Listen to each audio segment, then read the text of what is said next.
પ્રભુ ઈસુના પવિત્ર ત્રિએક નામમાં વહાલા ભાઈઓ અને બહેનો, આપ સર્વને લોગોસ બાઇબલ સ્ટડી તરફથી હું પ્રેમી સલામ પાઠવું છું.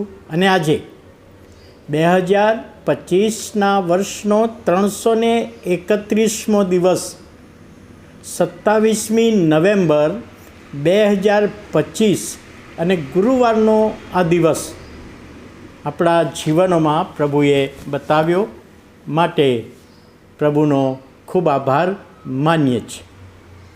આજે પ્રભુ ઈસુનો શિષ્ય ફિલિપ એ સંબંધી પ્રભુના વચનોમાંથી આપણે જોવા માગીએ છીએ. ફિલિપ એ ગ્રીક શબ્દ ફિલિપોસ, એનો અર્થ થાય છે ઘોડાનો ચાહનાર. એના જીવનમાં સાદગી આપણે જોઈએ છીએ, વિશ્વાસ જોઈએ છીએ, દેવનું સામર્થ્ય જોઈએ છીએ, આગેવાનના ગુણ જોઈએ છીએ અને વફાદારી જોઈએ છે. ફિલિપ બહુ આગળ આવ્યો નથી, આપણે જાણીએ છીએ. તેમ છતાં પણ પ્રભુ ઈસુ ખ્રિસ્ત તેને શિષ્ય તરીકે પસંદ કર્યો. યોહાનની સુવાર્તા 1લો અધ્યાય અને 43મી કલમ. ઈસુએ ફિલિપને ગાલિલમાં જવા બોલાવ્યો. ગાલિલ જતા હતા ત્યારે ઈસુએ ફિલિપને કહ્યું કે તું મારી સાથે આવ.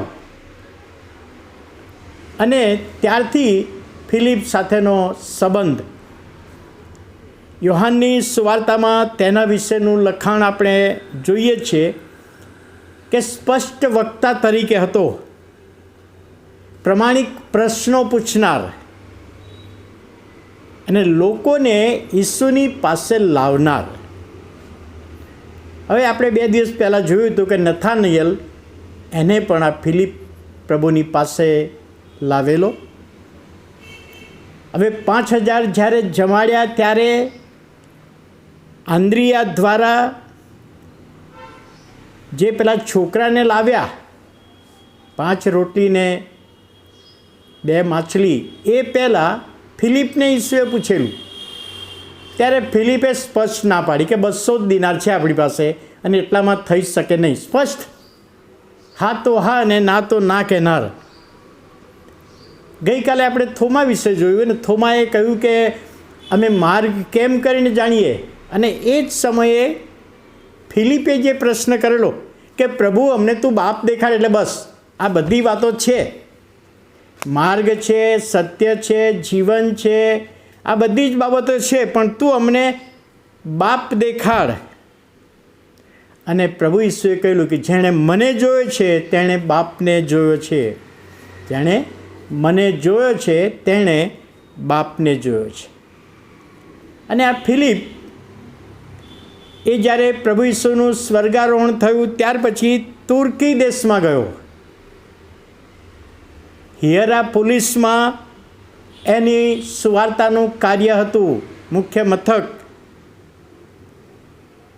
અને ત્યાં આગળ તેણે ઘણા બધાને સુવાર્તા આપી. ત્યાં મૂર્તિ પૂજાનો એણે વિરોધ કર્યો. હિયરાપોલિસમાં મૂર્તિ પૂજા ઠેર ઠેર હતી.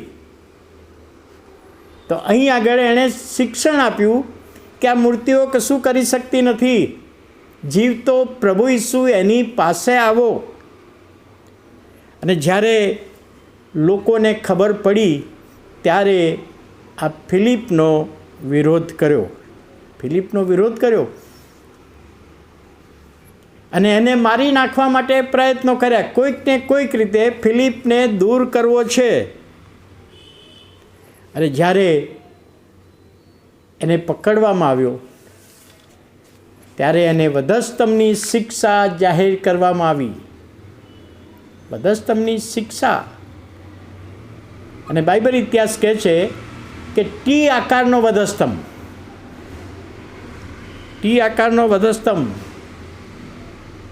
અને એ વધસ્તંભ પર એને મારી નાખવામાં આવ્યો. હવે જ્યારે ફિલિપ સંબંધી જ્યાં કંઈ ચિત્ર દોરવામાં આવે, જ્યાં કંઈ વાત કહેવામાં આવે, એના વધસ્તંભની વાત કહેવામાં આવે, ત્યારે બાઇબલ ઇતિહાસ કહે છે કે એના વધસ્તંભની બાજુમાં 2 રોટલીનું ચિત્ર મૂકવામાં આવે. 2 રોટલીનું ચિત્ર મૂકતા હતા અને યાદ કરાવે, પ્રભુ ઈસુનો ચમત્કાર યાદ કરાવે. શિષ્યો જ્યારે ગૂંચવણમાં હતા ત્યારે પ્રશ્ન કર્યો કે પ્રભુ, તું અમને બાપ દેખાડ. યોહાનની સુવાર્તા 14મો અધ્યાય અને 8મી કલમ. માર્ગ, સત્ય અને જીવન હું છું. મારા આશ્રય વિના બાપની પાસે કોઈ આવી શકતું નથી. પ્રભુ, અમને બાપ દેખાડ. અમારે બાપની પાસે જવું છે, બીજા અર્થમાં. અને ખરેખર આ ફિલિપની અદ્ભુત સેવાને માટે પ્રભુનો આભાર માનતા પ્રભુના નામને ધન્યવાદ આપીએ છીએ. અને આજે એ ફિલિપની સેવાઓ ઘણા બધા વિસ્તારોમાં, દેશોમાં જુદી જુદી રીતે પ્રગટ થઈ, ત્યારે પ્રભુનો આભાર માનીએ, પ્રાર્થના કરીએ.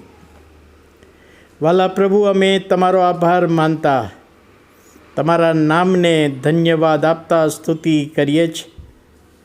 આજનો આ દિવસ તમે અમને બતાવ્યો. પ્રભુના તમારા શિષ્યોનો અમે અભ્યાસ કરીએ છીએ, એમના જીવન સંબંધી, એમની સેવા સંબંધી, એમના બલિદાન સંબંધી. આજે ફિલિપ સંબંધી અમે જે જોયું એ બાબત સમજવામાં તમારો આશીર્વાદ આપો, દોરવણી આપો, સહાય પૂરી પાડો, એ વિનંતી, પ્રાર્થના પ્રભુ ઈસુના નામે સાંભળો અને માન્ય કરો. આમીન.